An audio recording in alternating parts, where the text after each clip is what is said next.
সুপ্রিয় দর্শক, আমি মোর্শেদুল ইসলাম সবাইকে স্বাগত জানাচ্ছি সম্পাদকীয়তে। আমাদের আজকের বিষয় পদ্মা পারে দুই বাংলার সংস্কৃতি বিনিময়। আর আজকে আমরা অত্যন্ত সৌভাগ্যবান যে আমাদের সাথে উপস্থিত রয়েছেন অত্যন্ত সম্মানিত দুজন অতিথি। তার মধ্যে প্রথমেই যিনি রয়েছেন বিশ্ববরেণ্য চলচ্চিত্রকার, ভারতীয় চলচ্চিত্রকার বুদ্ধদেব দাশগুপ্ত, যার ছবি আমাদের মুগ্ধ করে, এবং রয়েছেন প্রেমেন্দ্র মজুমদার, সর্বভারতীয় ফেডারেশন অফ ফিল্ম সোসাইটিজের সাধারণ সম্পাদক এবং ইন্ডিয়ান ফিল্ম ক্রিটিক্স অ্যাসোসিয়েশনেরও তিনি সাধারণ সম্পাদক। আরও রয়েছেন আহসান কবির লিটন, চলচ্চিত্রকার ও সভাপতি, রাজশাহী ফিল্ম সোসাইটি। তো আমরা আলোচনায় চলে যাব। আসলে আমরা একটা জিনিস লক্ষ্য করছি যে গত কয়েক বছরে পদ্মা পারে, বিশেষ করে রাজশাহীকে কেন্দ্র করে একটা চলচ্চিত্রের সাংস্কৃতিক একটা জাগরণ তৈরি হয়েছে। শুধু চলচ্চিত্র বলবো না, আমি ওভারঅল সাংস্কৃতিক একটা জাগরণ তৈরি হয়েছে। এবং তার মধ্যে আমরা প্রায়শই দেখছি যে ভারতের অত্যন্ত সম্মানিত অতিথিরা এখানে আসছেন রাজশাহীতে, এবং তাতে করে রাজশাহীর সংস্কৃতি কিন্তু সমৃদ্ধ হচ্ছে। তো অতি সম্প্রতি আমরা যেটা স্মরণ করতে পারি যে ঋত্বিক ঘটকের প্রবাদ প্রতিম বাংলা চলচ্চিত্রকার, যিনি ঋত্বিক কুমার ঘটক, তার 91তম জন্মদিন উপলক্ষে রাজশাহীতে, তার জন্মস্থান যেহেতু রাজশাহীতে একটি উৎসবের আয়োজন করা হয়েছে এবং স্মারক সম্মাননা প্রদান করা হয়েছে। সেখানে অতিথি হিসেবে আপনি, বুদ্ধদা আপনি এসেছিলেন, প্রেমেন্দ্রদা আপনি এসছেন। তো সেই সুবাদে আপনাদের সাথে কথা হচ্ছে। এবং আমাদের এখানে যারা যিনি আরেকজন উপস্থিত রয়েছেন, আহসান কবির লিটন, এটার অন্যতম উদ্যোক্তা। তা আমরা প্রথমে সেই আয়োজনটি একটু জানবো, এবং তারপরে বুদ্ধদা আপনাকে যখন পেয়েছি, বিশেষ করে আপনার চলচ্চিত্রের খবর তো নিতেই হবে আমাদের। তো বুদ্ধদা, প্রথমে যদি একটু বলেন রাজশাহী এসে কেমন লাগলো এবার, এবং এই উৎসবটা কেমন হলো? এবার নিয়ে রাজশাহীতে আমি দুবার এলাম। প্রথমবার এসেছিলাম রাজশাহী ইউনিভার্সিটির ফিল্ম ফেস্টিভ্যাল উদ্বোধন করতে, তারপরে এই আসা। তখনই আমি পরিচিত হয়েছিলাম লিটনের সঙ্গে, বসে আছেন লিটন ওখানে, এবং ওর কাজকর্ম দেখে আমি অবাক হয়েছিলাম। মনে হয়েছিল এইভাবে যে কাজ করা যায়, এটা কিন্তু ভারতবর্ষের মানুষদের জানা দরকার। যেটা লিটন করছেন সেটা খুব অদ্ভুত একটা কাজ। নিজে ফিল্ম করছেন আর বেশ কিছু মানুষকে, সাধারণ মানুষকে তুলে এনে ফিল্ম করা শেখাচ্ছেন। এবার কি শুনলাম যে ওরা এই আন্দোলনটা জেলায় জেলায় বিস্তৃত করে দিচ্ছেন। তো এটা একটা বিশাল বড় কাজ। বিশেষ করে যারা সিনেমা করতে চাইছেন তাদের দরকার সিনেমা জানার কথা নয়, শুধু তাদের দরকার দর্শকের। এই দুটো ক্ষেত্রেই কাজটা হচ্ছে, যেটা কিন্তু ইউনিক বলে আমার মনে হয়েছে। আর রাজশাহীতে অসামান্য একটা জায়গা। আমার মনে হয় যে আজকে সকালে আমি শুনলাম ইউনেস্কোর বিচারে পৃথিবীর শ্রেষ্ঠ একটি শহরের মধ্যে, 10টি শহরের মধ্যে একটি শহর রাজশাহী, পলিউশন ফ্রি। আমরা যে শহরে বেঁচে থাকছি এত বেশি পলিউটেড, সেখানে রাজশাহী স্বর্গ। আমার ভীষণ ভীষণ ভীষণ ভালো লেগেছে রাজশাহী। ওখানকার মানুষ, ওখানকার কর্মযোগ্য, সংস্কৃতি সম্পন্ন মানুষ, তুলনা হয় না। আমি কালকে সকালবেলায় গিয়েছিলাম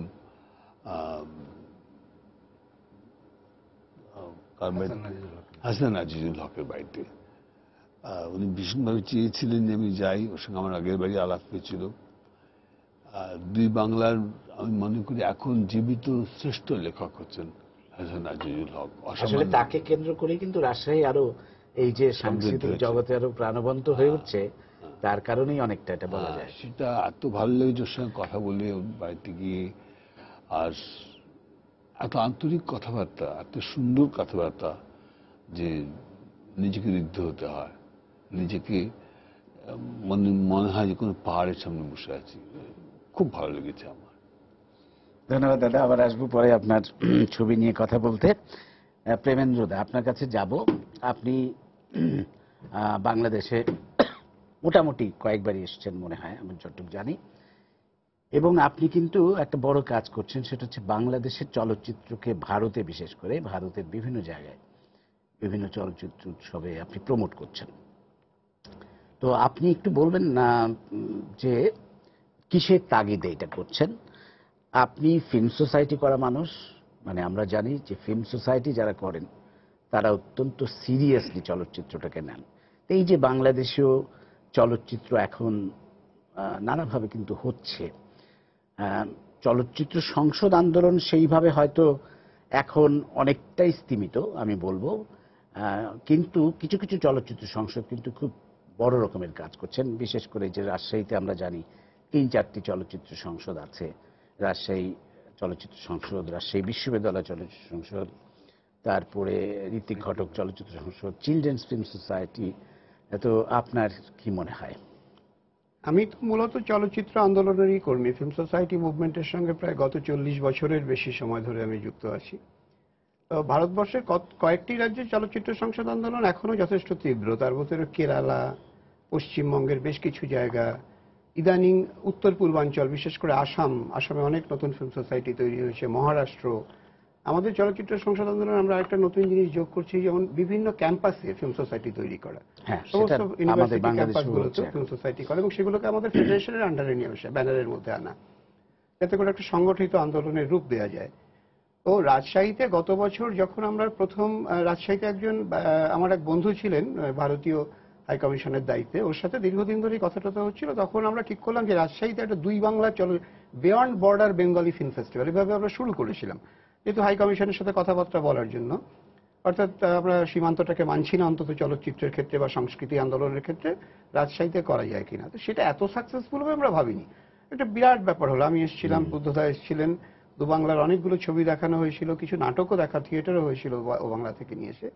ওই 2 বাংলা চলচ্চিত্র উৎসবের সময় লিটনের সাথে আমার প্রথম পরিচয় হয়। ওর ছবি দেখি, প্রত্যাবর্তন, ওদের কাজকর্মগুলো, মানে ফেডারেশনের বাইরেও যে স্বাধীন চলচ্চিত্র সংসদগুলো এত বড় বড় কাজ করছে, সেটা আমাদের খুব অবাক করে, খুবই অনুপ্রাণিত করে। আমাদের ওখানে সমস্ত কটা বড় ফিল্ম সোসাইটি, সে বম্বের প্রভাত ফিল্ম সোসাইটি হোক, কি ব্যাঙ্গালোরের সুচিত্রা ফিল্ম সোসাইটি, কলকাতার সিনেমা সেন্ট্রাল, সব বড় ফিল্ম সোসাইটি ফেডারেশনের আন্ডারে কাজ করে, যেহেতু কিছু আইনি ব্যাপার ট্যাপার থাকে ওই এক্সামশন নেওয়ার। কিন্তু স্বাধীনভাবে যে এত বড় বড় চলচ্চিত্র সোসাইটি কাজ করতে পারে, সেটা দেখে খুব আমার ভীষণই আমি অনুপ্রাণিত বোধ করি। অনেকের সাথে কথাবার্তা হয়, আলাপ হয়। তারপরে এবার যখন এই ঋত্বিক ঘটক ফিল্ম সোসাইটির ফেস্টিভ্যালটার কথা আমরা আলোচনা করি, তারপরে আমরা কন্টিনিউয়াসলি আমরা নিজেদের মধ্যে যোগাযোগ রেখে চলেছি। আমরা পরিকল্পনা করেছি যেখানে একটা আন্তর্জাতিক মানের বড় চলচ্চিত্র উৎসব রাজশাহীতে তো করা যায় কিনা। বিশেষ করে এবছর যেটা আরো বেশি অনুপ্রাণিত বোধ করেছি আমরা, সেটা যেরকম মুক্ত মঞ্চে ছবি দেখিয়ে সন্ধ্যের পরে ওই পর্দা পরে ওরকম অসাধারণ ছবি দেখানো, আপনার ছবি, বুদ্ধদার ছবি দেখতে অত লোক বসে আছে ফিচার ফিল্ম দেখার জন্য, তারা নড়াচড়া করছে না, চুপচাপ গালে হাত দিয়ে বসে ছবি দেখে যাচ্ছে। এটা একদম আমাদের স্তব্ধভাগ করে দিয়েছে। তাহলে এরকম করা যেতে পারে, তাহলে আমরা এখানে একটা ইন্টারন্যাশনাল ফেস্টিভ্যাল করি, আরো বড় ছবি এনে, দেশ বিদেশ থেকে ছবি এনে, শুধু ভারত বাংলাদেশ না। আর বাংলাদেশের ছবি, এটা ঠিকই, বাংলাদেশের নতুন প্রজন্মের চলচ্চিত্রকারদের অধিকাংশই যেহেতু আমার ব্যক্তিগতভাবে বন্ধু, এবং তাদের ছবি সারা ভারতবর্ষে ফিল্ম সোসাইটির নেটওয়ার্কের মধ্যে দিয়ে বিভিন্ন জায়গাতে আমরা দেখাই এবং খুব জনপ্রিয়। আমাকে সবসময় ওরা বলে যে বাংলাদেশের একটা উৎসব করো, আরেকটা উৎসব করো। আমরা সেই যে উৎসবটা করেছিলাম প্রায় 25টি শহরে দেখানো হয়েছিল, প্রত্যেকটি শহরে ভীষণ পপুলার। মানে আপনি ভাবুন, তামিলনাড়ুতে, কেরালাতে ওরা বাংলা ছবি দেখতে বারবার চেয়ে পাঠাচ্ছে যে বাংলাদেশের ছবি দাও, ভীষণ পপুলার বাংলাদেশের ছবি।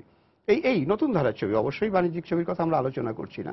ফলে সবকিছু মিলিয়ে ব্যাপারটা আমাদের কাছে সত্যি সত্যি খুব উৎসাহব্যঞ্জক। এবং যে সময় আমরা মনে করছিলাম যে ফিল্ম সোসাইটি মুভমেন্ট হয়তো একটা নিচের দিকে যেতে যাচ্ছে, সেই সময় রাজশাহীর মতো এই আদর্শগুলো আমাদের কাছে একটা নতুন একটা মাত্রা এনে দিচ্ছে। মনে হচ্ছে তাহলে তো কিছু করা যেতে পারে, এইভাবেই ভাবি না কেন।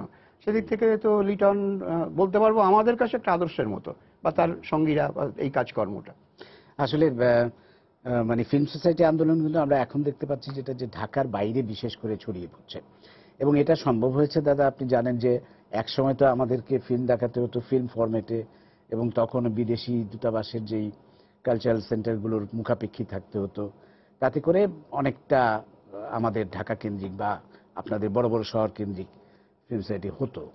কিন্তু যখন ফিল্ম মানে সহজলভ্য হয়ে গেল এবং মাল্টিমিডিয়া প্রজেক্টরে দেখানো সম্ভব হলো, তখন থেকে কিন্তু ফিল্ম সোসাইটি আন্দোলনও একটা বিস্তৃতি লাভ করলো। তো আমি লিটনের কাছে যাব, তুমি একটু যদি আমাদের প্রথমে বলো যে এই যে আয়োজনটি ঋত্বিক ঘটকের জন্মদিনে কিন্তু এটি আমরা দেখছি 4বারের মতো এটি এই আয়োজন, পঞ্চবারের মতো হলো আয়োজনটি, ঋত্বিক ঘটক সম্মাননা প্রদান এবং সেই সাথে উৎসব। তো এই আয়োজনটি নিয়ে একটু বলো এবং সামগ্রিকভাবে রাজশাহীর চলচ্চিত্র সংসদ আন্দোলন নিয়ে। মানে পদ্মা পাড়ের পাশে তো আমাদের বেড়ে ওঠা ছোট থেকে, মঞ্চনাটক দিয়ে আমাদের যাত্রাটা শুরু। একসময় মঞ্চনাটকের অবস্থান রাজশাহীতে অনেক জমজমাট। একই সাথে বাংলা ও বাংলা শব্দটি যখন আসছে, তেমন আমরা কিন্তু রাজশাহী থিয়েটার থেকে মঞ্চনাটক নিয়ে 4বার ওই বাংলা গেছি, ওনারা এসছে এপারে। তো 2008 সাল থেকে যখন চলচ্চিত্র শব্দটি মাথায় আসলো যে আমি একটা ফিল্ম বানাবো, শর্ট ফিল্ম, তো সেই সময় ছবি বানানোর কেন এগুলো অনেকগুলো কারণ আছে যে এটা ধরে রাখা যায় এই সব বিষয়গুলো। তো সেই ছবি বানাতে গিয়ে প্রথম ফিল করলাম যে আমাদের রাজশাহীতে বা ঢাকার বাইরে যারা থাকে তারা এই মাধ্যমটা সম্পর্কে কিছু জানে না। আমি আমার ক্লোজ শটটা বুঝতেই আমাকে বেশ সময় লেগে গেছিল।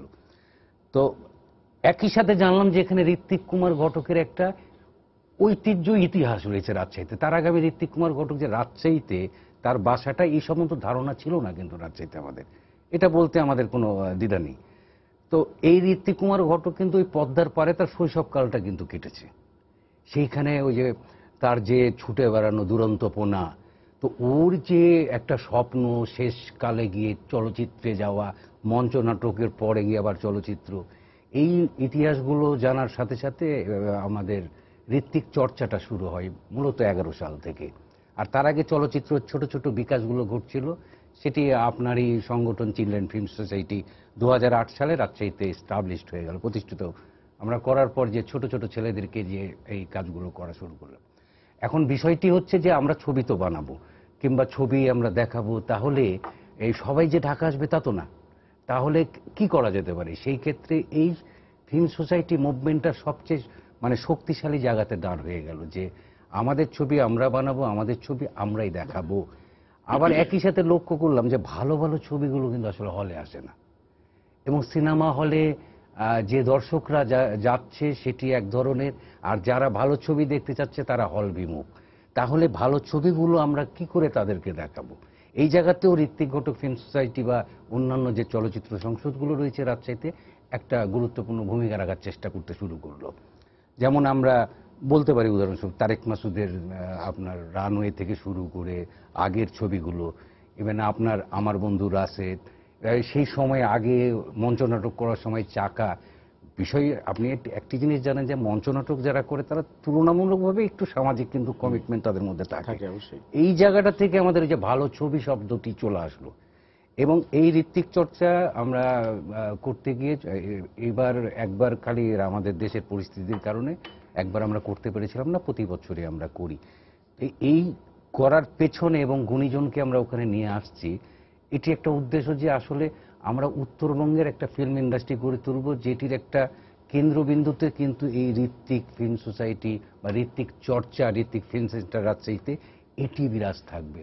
কারণ ঋত্বিক যে স্বপ্ন বা যে ভাবনা নিয়ে এই ফিল্ম জগতে এসছে, সেইটা আমাদের রাজশাহীতে কিন্তু তার, সেটা আসবো আবার লিটন তোমার কাছে আবার আসবো। আমি বিশেষ করে ঋত্বিককে কেন্দ্র করে যে চলচ্চিত্র চর্চার একটা জায়গা গড়ে উঠতে পারে সেই বিষয়ে আমি আসবো।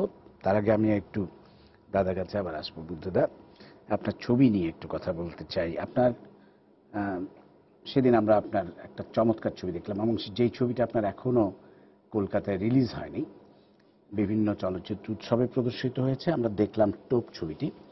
একটি ছোট্ট গল্প থেকে কিভাবে একটি দারুণ ছবি হতে পারে, এবং ছবি যে আসলে চলচ্চিত্রকারের নিজের জায়গা, তার ভাবনার বিষয়, তার প্রকাশের বিষয়, এটি কিন্তু আপনার ছবি দেখে আমরা আরেকবার বুঝতে পারলাম। আপনার সব ছবি আমাদের সেই শিক্ষা দেয়, এবং চমৎকারভাবে আমাদের প্রকৃতি এবং পরিবেশের প্রতি কিভাবে মুগ্ধ করে তোলে ছবিটি, একটা বিষণ্ণতায় কিন্তু আমাদের ভরে দেয় মনটা। এবং আপনি ছবির এমনকি কালার ব্যবহারে আপনি সেই বিষণ্ণতা পুরো ছবি জুড়েই একটা ফেড কালারের মতো ব্যবহার করেছেন। আপনি এই ছবিটা সম্পর্কে যদি একটু বলেন, বা আপনার অন্যান্য ছবি সম্পর্কে আমরা যদি একটু জানতে চাই। এই ছবি সম্বন্ধে বলি, অনেক দীর্ঘ সময় লেগে যাবে তা না হলে। টোপ আমি পড়েছিলাম প্রায় 30 বছর আগে, 30-35 বছর আগে, এবং তখনই মনে হয়েছিল ছবি করি, কিন্তু ছবি করছিলাম না, করতে পারছিলাম না, স্ক্রিপ্ট লিখতে পারছিলাম না। আমাকে 35 বছর অপেক্ষা করতে হলো, কেননা তুমি জানো যে যেভাবে আমি ছবি করি, সেই ম্যাজিক রিয়েলিজম, এর মধ্যে আসা খুব মুশকিল ছিল। ভাবতে ভাবতে ভাবতে এত বছর ধরে ভাবতে ভাবতে আমি শেষ পর্যন্ত খুঁজে পেলাম। তাই তুমি দেখবে যে টোপের 3টে লেয়ারে কাজ হচ্ছে।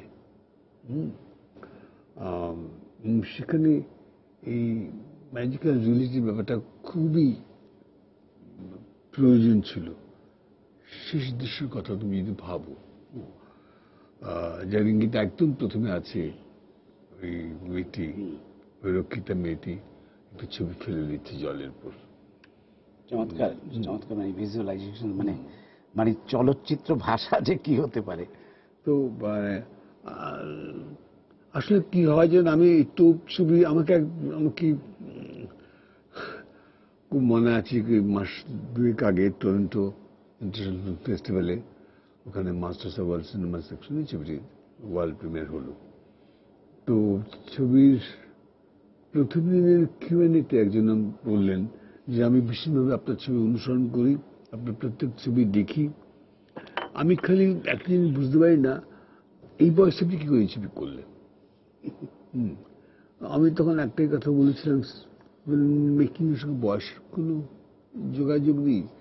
একটাই যোগাযোগ যে একটা সময়ের পর শরীর অসমর্থ হয়ে পড়ে, এবং ফিল্ম করতে গেলে শারীরিক পরিশ্রমটা ভীষণভাবে দরকার। এটুকু বাদ দিয়ে বলতে পারি, আমার মনন, আমার হৃদয় প্রত্যেক সময় আরো ভালো কিছু করার জন্য উন্মুখ হয়ে থাকে, এবং যেখানে কিন্তু ভাষার ব্যাপারটা ভীষণ ইম্পর্টেন্ট। তুমি টোপ ছবিতে দেখবে যে চলচ্চিত্রে যে ভাষাটা আমি ব্যবহার করতে চাইছি, করে চলেছি কিছু কাল ধরে, তো সেই ভাষাটা কিন্তু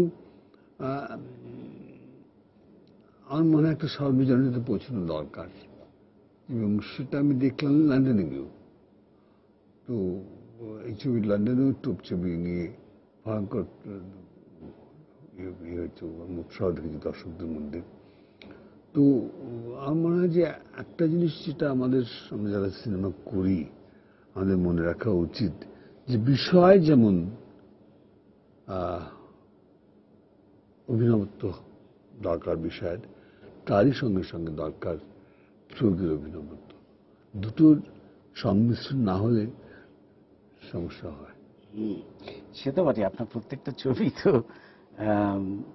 কি বলবো, এবং আপনার প্রথম ছবি দূরত্ব, সেটাই তো আন্তর্জাতিক পুরস্কার, সম্ভবত ভেনিস অথবা বার্লিনে, এটা বার্লিনে বেস্ট ডিরেক্টর, তাহলে বার্লিনে স্পেশাল মেনশন পেয়েছিল। আর আপনার উত্তরা ছবিটি কার্নোতে অ্যাওয়ার্ড পেয়েছিল। আর উত্তরা ছবিটি ভেনিসে গোল্ডেন লায়ন পেয়েছিল 2000 সালে সম্ভবত। তো সেই ছবিটি নিয়ে কি একটু বলবেন কিছু?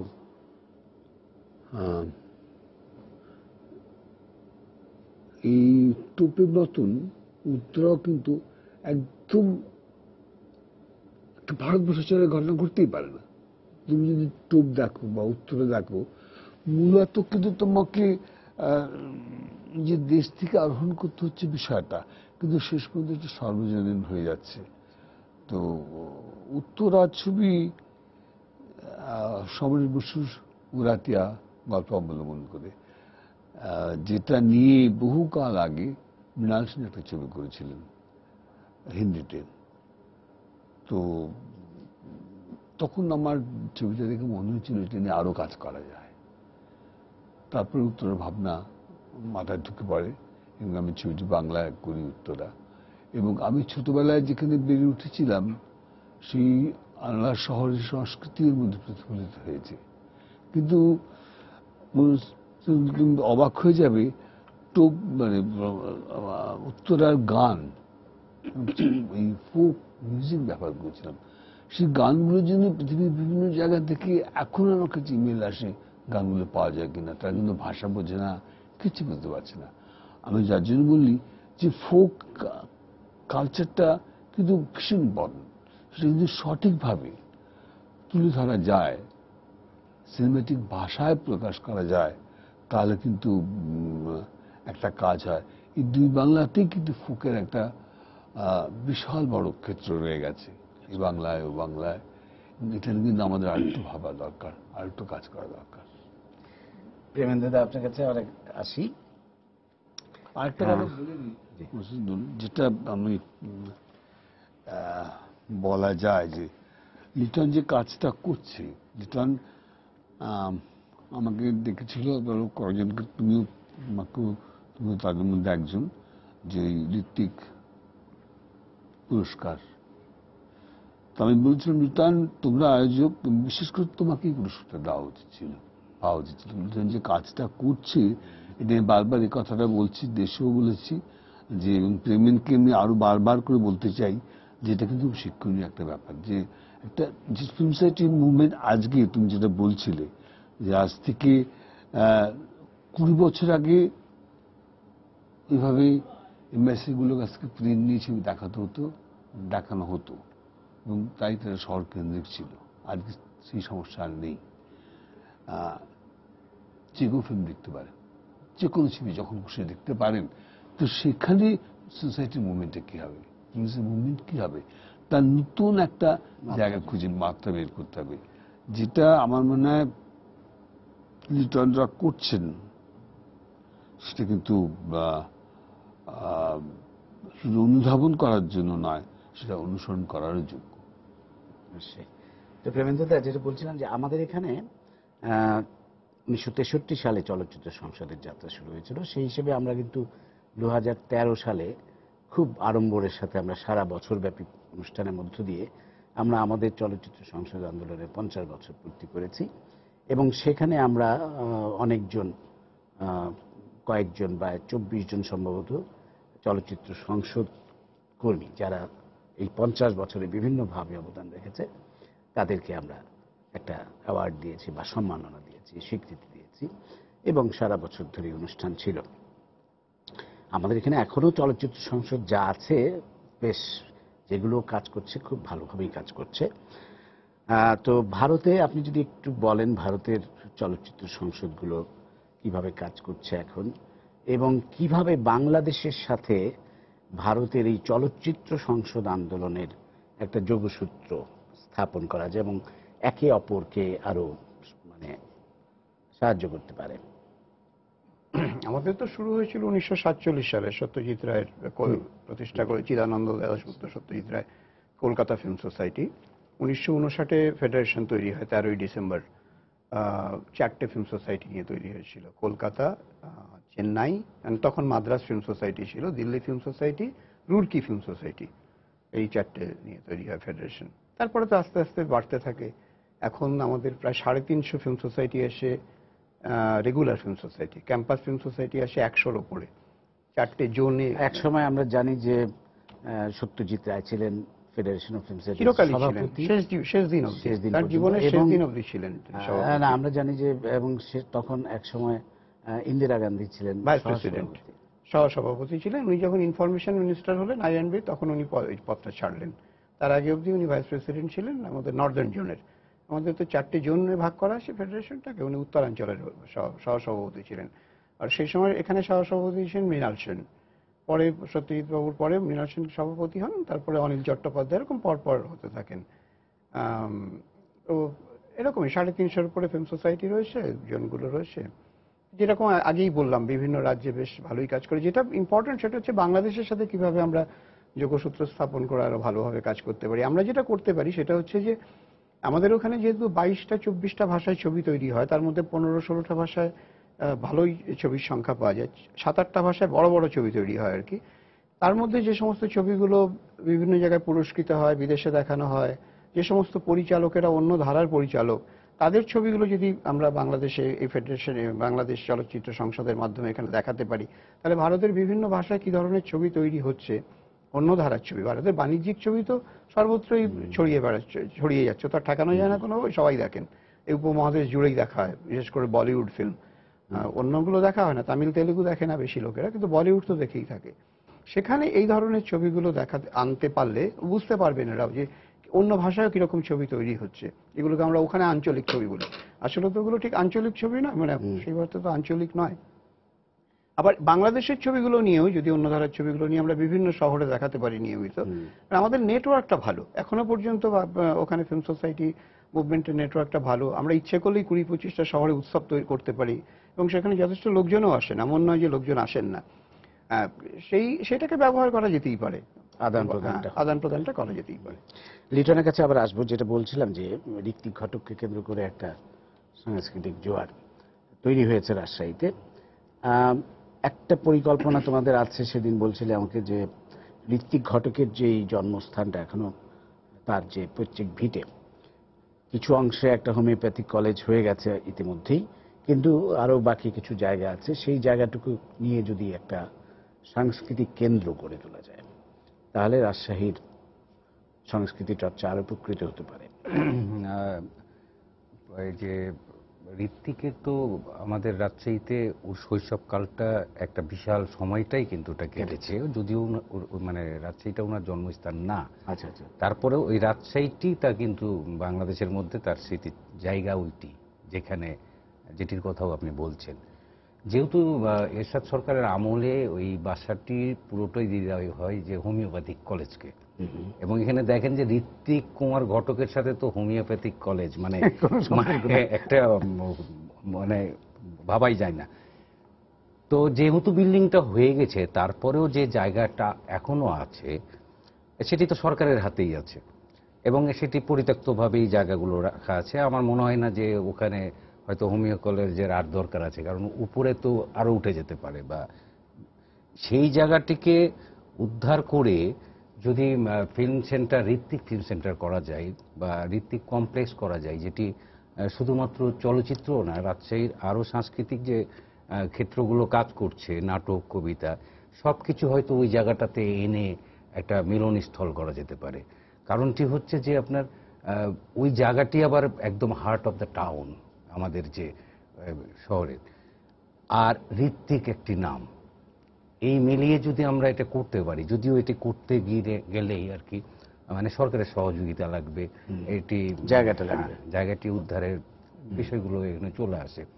আরেকটি আমরা চেষ্টা করব বা করছি, সেটি হচ্ছে যে পদ্মার পাড়ে ঋত্বিক মঞ্চ করতে। আপনারা যেখানে গেলেন সেটি কিন্তু লালন মঞ্চ, কি পদ্মার পাড় জুড়ে একটা চমৎকার ভিউ, আর লালন মঞ্চ, ঋত্বিক লালন মঞ্চ। যে স্যার এখানে একটা জিনিস বলতে চাচ্ছি যে আস্তে আস্তে ছবিগুলো তো মোবাইলে চলে আসছে, আমরা যেটা চেষ্টা করছি যে ঘর থেকে ছবিটাকে নিয়ে আবার বাইরে আসতে, এই যে নদীর পাড়ে বড় খোলা জায়গায় দেখাতে, ইভেন গ্রামে আপনি অবাক হবেন, খোলা মাঠে ছবি দেখালে প্রচুর দর্শক হয় এবং ভালো ভালো ছবিগুলো তারা দেখতে চাই। বলো যে পদ্মা নদীর মাঝে নিয়ে যেটা বলছি, হ্যাঁ, এখন দেখেন যে পদ্মা নদীর মাঝে একটি কত নাম করা ছবি বা উপন্যাস, কিন্তু আমাদের দেশের কোনো মাঝিরা কি জানে যে তাকে নিয়ে ছবি হয়ে গেছে কিংবা উপন্যাস লেখা হয়েছে? তখন ওদের কাছে যখন এই ছবিটা দেখানো হচ্ছে, তখন ওই মাঝিটি সেই কুবের ক্যারেক্টারটাকে তার মধ্যে একটা ধারণ করার চেষ্টা করছে, তখন মনে হচ্ছে ছবিটি তার। তা আমাদের গল্পের যে আমরা যে কন্টেন্টগুলো তুলি তাদের কাছে কিন্তু আমরা নিয়ে যাচ্ছি না, এবং ওই জায়গাগুলো কিন্তু পড়ে আছে, আমরা নিয়ে যেতে পারি। আর এখন প্রজেকশন ব্যবস্থাটা তো অনেক ডেভেলপ হয়ে গেছে এবং সস্তা হয়ে এসেছে, আমরা সহজেই নিয়ে গিয়ে এই জায়গাগুলো দেখাতে পারি। মানুষ কিন্তু ছবি দেখতে চায়, হ্যাঁ সেটা আমরা দেখেছি, ভালো ছবি দেখতে চাই। ওই ঋত্বিক ঘটকের জন্মস্থানকে কেন্দ্র করে ঋত্বিক চলচ্চিত্র চর্চা কেন্দ্র, একটা ঋত্বিক আন্তর্জাতিক চলচ্চিত্র চর্চা কেন্দ্র গড়ে তোলা যায় কিনা। গতবার যখন আমরা ওখানে উৎসবটা করি, আমি ফিরে গিয়ে ভারতীয় ফেডারেশনের কেন্দ্রীয় কমিটির সাথে কথা বলেছিলাম, তারা অত্যন্ত উৎসাহী। বুদ্ধদা আমাকে বলেছিলেন যে তুমি এটা করো, তার জন্য যা করার দরকার আমরা করব। অর্থাৎ সরকার যদি সত্যি জমিটা অধিগ্রহণ করে ঋত্বিক ঘটক ফিল্ম সোসাইটিকে ওটা দেয়, সেখানে বিল্ডিং বানানো, সরঞ্জাম পাঠানো, আমি এটা আমাদের পৃথিবীতে বিভিন্ন দেশে যে সমস্ত আমাদের ইন্টারন্যাশনাল ফেডারেশনের যে নেটওয়ার্ক আছে তাদের সাথেও কথা বলেছি, প্রত্যেকে উৎসাহী। তারা বলছে অবশ্যই এটা করা দরকার, তার জন্য যা করা দরকার, অর্থনৈতিক সাহায্য, জিনিসপত্র দিয়ে সাহায্য, তার ফিল্ম আর্কাইভ তৈরি করতে গেলে যা যা করা দরকার, তারা একদম আন্তরিকতার সাথে করতে প্রস্তুত আছে। কিন্তু জমিটা যেহেতু এখানকার সরকারের, ফলে ওদের একটু এগিয়ে এসে ওটা দিতে, ওদের হাতে তুলে দিতে আমরা হবে। আশা করব যে সরকার যদি বাকি সেই কাজ জমিটা করতে দেন। কিন্তু সকলেই আগ্রহী, পৃথিবী জুড়ে সবাই। আর ঋত্বিক ঘটকের পৃথিবী জুড়ে এখন ঋত্বিক চর্চা যেভাবে হয়, সেটা যদি এখানে তৈরি করা এবং এখানে যদি তার সেন্টার করা যায়, তাহলে উত্তরবঙ্গের চলচ্চিত্র চর্চাটাও ডেভেলপ হতে পারবে। সফলতা যোগ পাবে। আমরা আশা করব সরকার এই এই এই জমিটা দেবেন এবং আমরা ঋত্বিক ঘটকের নামে একটি কেন্দ্র, আন্তর্জাতিক চলচ্চিত্র চর্চা কেন্দ্র যদি করে তোলা যায়, করে তুলতে পারবো। বুদ্ধদা, আপনার কাছে আবার আসি। আপনি বাংলাদেশের ছবি তো মোটামুটি মাঝে মধ্যে দেখা হয়, খুব বেশি না হলেও। বাংলাদেশের ছবির ব্যাপারে আপনি কিছু যদি বলেন। প্রশ্ন তুমি করেছো, মুশকিল হচ্ছে আমার পক্ষে উত্তর দেওয়া। এই কারণে উত্তর দিতে গেলে আমাকে বলতেই হবে যে বাংলাদেশের আমার সবচেয়ে প্রিয় পরিচালকের নাম হচ্ছে তুমি, মুশফিকুল। তোমার তুমি জানো আজ 30 বছর হয়ে গেল তোমার ছবি আমি দেখছি, তোমার ছবি আমি চর্চা করেছি, বিদেশে তোমার ছবি নিয়ে কথা বলেছি, এবং তোমার দেখা দেখে আরো অনেকেই কাজ করেছেন, ভালো কাজ করছেন বেশ কয়েকজন। কিন্তু আমার মনে হয় যে আরো ভালো কাজ হওয়ার দরকার। বাংলাদেশের ছবির একটা সমস্যা যেটা দেখা দিচ্ছে, সেটা হচ্ছে যে প্রয়োগগত দিক থেকে, নান্দনিকতার দিক থেকে পৃথিবীর চলচ্চিত্রের পাশাপাশি সমান্তরাল ধারায় এগিয়ে যাওয়া উচিত। তা না হলে আজকাল কিন্তু পৃথিবীর, তুমি এটা বলতে পারো না, একটা তো যেটা বলছিলাম, একটা তো দেশজ ব্যাপার থাকেই, যেটা আমি উত্তরা বলতে গিয়ে বললাম, তো বলতে গিয়ে বললাম, শুধু দেশজ ব্যাপার তো থাকবেই, কিন্তু সেটা ছাড়িয়ে আন্তর্জাতিক হতে হবে। আমার বাংলাদেশের ছবি যারা করছেন তাদের কাছে আমার বিনীত অনুরোধ যে এইটা কিন্তু ভাবতে হবে যে কিভাবে ছবিটাকে আন্তর্জাতিক করা যায়। আরেকটা জিনিস সাম্প্রদায়িক করা যায়। আরেকটা জিনিস মনে রাখতে হবে, বাজার। বাংলাদেশের ফিল্ম মেকারদের সবচেয়ে বড় দুঃখের জায়গা হচ্ছে দর্শক, মানে দর্শক পাওয়া যায় না। দর্শক পাওয়া যায় না এই কারণে ছবিগুলো দেখানোর ক্ষেত্র খুব সীমিত। এই ফলে যে আয়টা হওয়া দরকার একটা চলচ্চিত্র থেকে, এটা কিন্তু হয় না। শুধু আজকে আমি বেঁচে আছি আমার টার্মস অ্যান্ড কন্ডিশনে, আমাকে এসে কোনো প্রয়োজক বলতে পারেন না এটা করুন সেটা করুন। এবং সেখানে একটাই কারণটা হচ্ছে যে বিদেশি ছবিগুলো একটা বাজার তৈরি। আপনাকে একটা কথা বলি, কি দুঃখ আমাদের, মানে আমরা একটা ছবি বানিয়ে যদি ছবির থেকে যদি পুঁজিটা ফেরত না আনা যায়, তাহলে তো আর ছবি বানানো যায় না।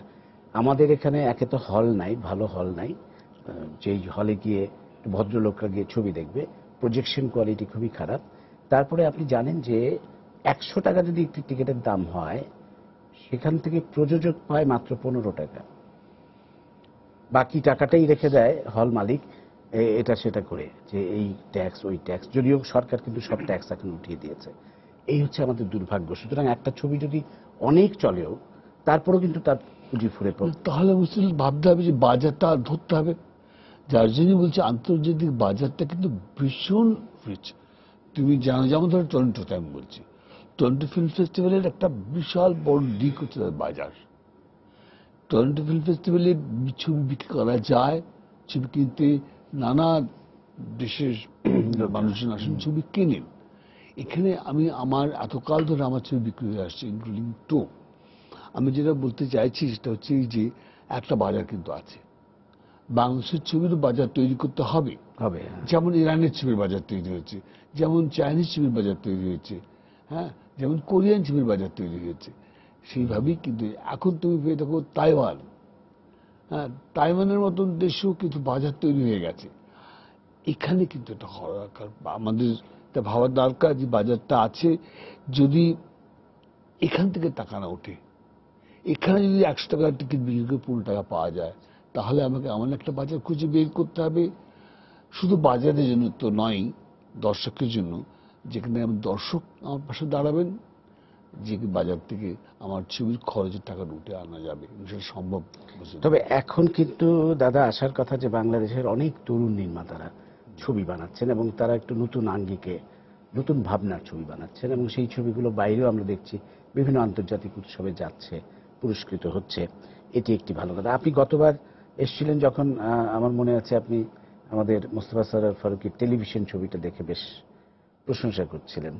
তো ফারুকী তো আছেই, ফারুকী পরেও মানে নতুন প্রজন্ম এগিয়ে এসছে। আমাদের যেমন গোলাম রব্বানী, বিপ্লব, ও দুটো ছবি বানিয়েছে, দুটোই কিন্তু যথেষ্ট ভালো।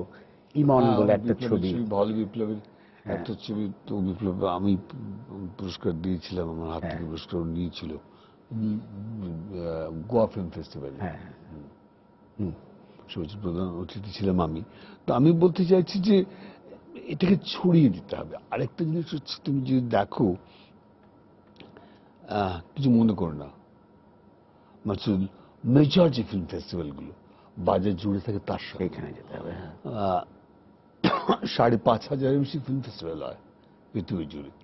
সেখানে কান, বার্লিন, ভেনিস, টরন্টো, লন্ডন, আরো কয়েকটা ফিল্ম ফেস্টিভ্যাল আছে যেগুলো প্রথম শ্রেণীর, উচ্চমানের, লোকানো। তো এইসব জায়গায় দেখালে হয় কি, কিন্তু বাজেটটা তৈরি হয়। লুকানোতে এবার আমাদের বেশ কয়েকটা ছবি গেছে, ওপেন হাব বা অন্যান্য বিভিন্ন সেকশনে, একটা মানে তরুণ নির্মাতাদের গেছে। সেটা বটেই, আমাদের মানে মেজর ফেস্টিভ্যালগুলো ধরতে হবে, অবশ্যই ধরতে হবে। তাহলে হয়, তাহলে ফোকাসড হয় বাংলাদেশের ছবি। এই ফোকাসড হওয়াটা খুব দরকার। এখন কিন্তু সব এসে গেছে, শুধু আমি আমার দেশের মানুষের জন্য ছবি করব আর বাকি সবটুকু বুঝে যাবো, তা হয় না। আবার সমস্যা হচ্ছে, দেশের মানুষের জন্য ছবি করছি কিন্তু সে ছবিও দেশের মানুষের কাছে পৌঁছচ্ছে না, আর যেটুকু বা পৌঁছচ্ছে অর্থ প্রযোজকের পকেটে আসছে না। ফলে সমস্যাটা থেকে বেরিয়ে আসার জন্য এই আন্তর্জাতিক বাজারটাকে ধরতেই হবে। দাদা, আপনি কি, প্রেমেন্দ্র দা, আমাদের সময় খুব কম, 1 মিনিটের মধ্যে কিছু বলবেন বাংলাদেশের? হ্যাঁ, বাংলাদেশের ছবির ইদানিং যে নতুন প্রজন্মের পরিচালক যারা ছবি করছেন, তাদের ছবি সম্পর্কে আমি ভীষণই উৎসাহী, আগ্রহী, এবং আমি তো সবসময় তাদের ছবি সম্পর্কে বলে থাকি, পাঠিয়ে থাকি বিভিন্ন জায়গায়। বিশেষ করে যে এমনের ছবিটা বললেন, যে ছবিটা করেছে জালাল স্টোরি, জালালের গল্প, অসাধারণ ছবি। দেখার সঙ্গে সঙ্গেই বলেছি, প্রিভিউ পাঠিয়েছিলাম আমাদের রুবায়েতের ছবি, রুবায়েতের দ্বিতীয় ছবিটা, রুবায়েতের প্রথম ছবি, দ্বিতীয় ছবিটা অসাধারণ ছবি। আন্ডার কনসেপ্ট প্র্যাকটিক্যালি আমরা ওখানে যে ইন্টারন্যাশনাল উইমেন্স ফিল্ম ফেস্টিভ্যালটা প্রমোট করি ডিসেম্বর মাসে হবে, 3rd উইকে, ওটা 25টা শহরে ঘুরবে সারা। ওইখানে যে 14টা ছবি দেখানো হবে, সেটা উদ্বোধনী হবে রুবায়েতের ছবি দিয়ে। এবং ওই রুবায়েতের ছবি এবার 3rd এশিয়ান ফিল্ম ফেস্টিভ্যালে যে উইমেন্স সেকশন আছে, যেটা ডিসেম্বর মাসে হচ্ছে, সেখানে ওই ছবিটা দিয়ে উদ্বোধন হবে, আন্ডার কনস্ট্রাকশন।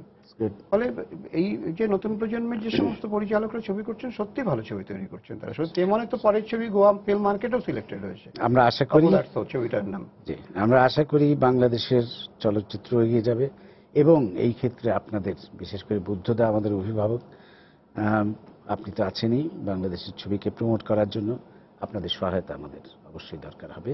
এবং রাজশাহীকে কেন্দ্র করে পদ্মাপাড়ে একটা চলচ্চিত্র এবং অন্যান্য শাখার সংস্কৃতির একটা মিলন মেলা করে উঠবে। আপনাদের অসংখ্য ধন্যবাদ আমাদের সময় দেওয়ার জন্য। প্রিয় দর্শক, সবাইকে শুভেচ্ছা জানিয়ে শেষ করছি আজকের সম্পাদকীয়। আগামীকাল আবারও দেখা হবে রাত 10টায়। দেখার আমন্ত্রণ রইল। শুভরাত্রি।